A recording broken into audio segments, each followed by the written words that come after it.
So off the bat, we want it to be known, Corey and I, Corey, the tech couple, us, are iPhone users. hands down. Top to bottom, we're generally speaking Apple users. I got one in my back pocket. Yeah, we haven't used Android in, God, it's been like 5-6 years. HTC Evo 3. Oh God, the Evo 3D. Let's make homemade 3D the next big thing. The new HTC Evo 3D, no glasses required, only from Sprint. Okay, yeah, it's been a while. It's been a long, long while, an embarrassingly long time. Don't hold it against us. Or light us up in the comments. Yeah, we found what we liked and we kind of stuck to it like most people do, you know? But there was so much hype about this Note 8 that we figured, daggone it, we gotta get our hands on one. And so, We we did. And we wanted you to know what we thought. The good, the bad, the ugly.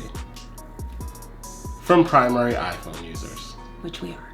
So keep that in mind before we head in, and don't try to light us up in the comments. Again, They're all good phones.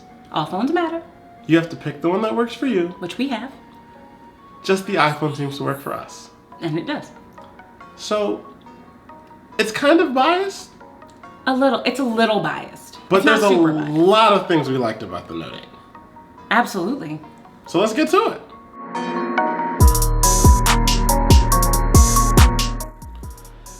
So here it is, the Samsung Galaxy Note 8. It's running a 6.3-inch Super AMOLED display. Don't think a video is going to do it justice, but it is super sharp, extremely bright, and the colors just pop out right at you. I do need to point out that if you're coming from iPhone land, that storage is expandable via an SD card slot at the top. So it does come equipped with 64 gigs of storage, but if you want to go ham, you can certainly upgrade that via that SD card slot. On the back, we have two lenses. That's your standard lens and your zoom lens. Samsung puts that together for a feature they like to call live focus. We'll get into that in a little bit. Of course, you'll also see there is a fingerprint scanner on the back, which I don't know if I'm that wild about, but it is actually still a fingerprint scanner there, so you have that.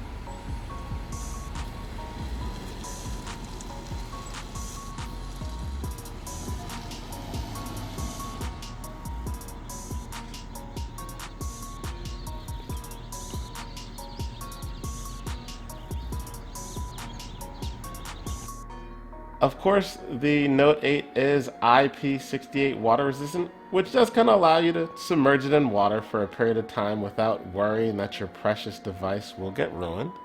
It does include 6 gigs of RAM, which is crazy for a phone. 6 gigs of RAM is going to allow you to do a lot of things without worrying about slowdown or lag or any of that. It is a very fast device. I haven't really noticed any issues bouncing around from app to app, getting things open, getting the web pages. Everything is just very, very quick. The Play Store has come a long way, so app support is there. Last time I used this was Froyo, so you can imagine there wasn't any apps there. But I haven't really found anything that we didn't use on a day-to-day basis with the exception of one package tracker. Not saying that Android has no package trackers, but the one we use that syncs with all of our devices is not present here. I guess those developers only support iPhone, which is fine. I'm sure you'll be able to find plenty of alternatives if you did decide to make the switch. Anything you're looking for, at least your social networks, your movie channels, anything you use to consume content, you'll find all that here in the Play Store. So I'm pretty happy with that. Now in terms of this Samsung S Pen, it is a cool tool to have, but I use it for the most trivial of reasons. All I like to do is maybe open something up, click on it, click our screen right, then, I just send, oops. I really like marking stuff up, don't judge me.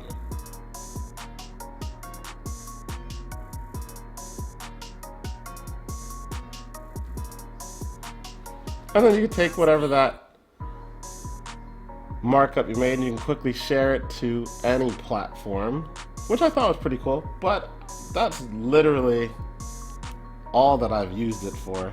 And if I didn't have it, I wouldn't be terribly upset either. One qualm I have with the Android interface is there's no quick way to scroll to the top, at least that I know of. I'm sure if there is, you guys will correct me in the comments. But I found that I don't quickly have a way to scroll back to the top without sitting here flicking like crazy. iPhone, you just kind of click the toolbar and it scrolls back to the top of whatever application you have open, which is convenient because I use it all the time. Not necessarily a huge deal, but something I did want to point out because I use it all the time. Now let's talk about this button. This dedicated button for something called Bixby. I don't know why Samsung would think I'd want a dedicated button for Bixby. I can understand and appreciate the concept, but not being able to remap this key. This could be great if there was something I actually used all the time, like maybe I wanted to immediately launch Facebook or maybe immediately go live just with a click of a button. There's so many practical utility for this button than the launching this half-baked personal assistant. But that's only on the Note 8. And I believe it's on the S8 as well. But yeah, I won't give any kudos for this guy. So I know it seemed like it was about to be a poo on Samsung Note Fest as iPhone users, but it really wasn't. It was surprisingly pleasant. I enjoyed my experience. I do miss iMessage and FaceTime, as well as some of the other iCloud syncing features or services offered.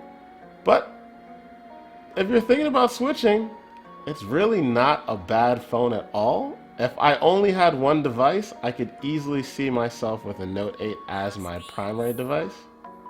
Of course, most carriers these days have some kind of return policy, so if you're kind of on the fence, why not buy it? Try it out for 14 days.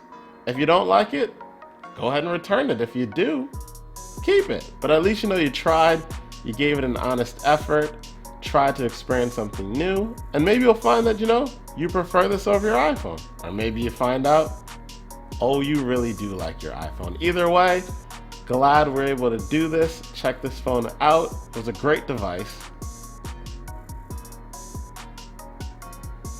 So, that was the Note 8.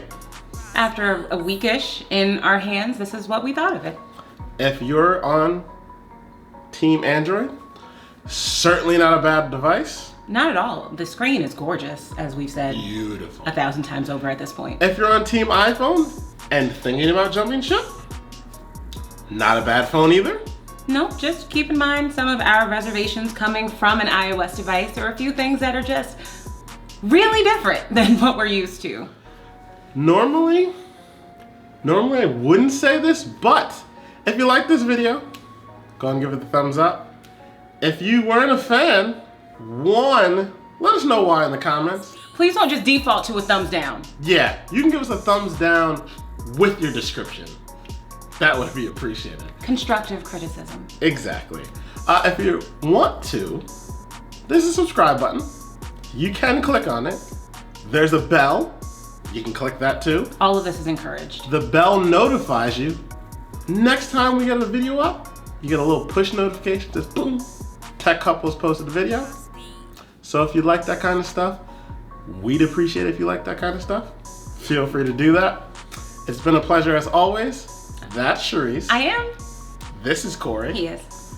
We're the tech couple. We are. We'll catch you guys next time. Bye. Later.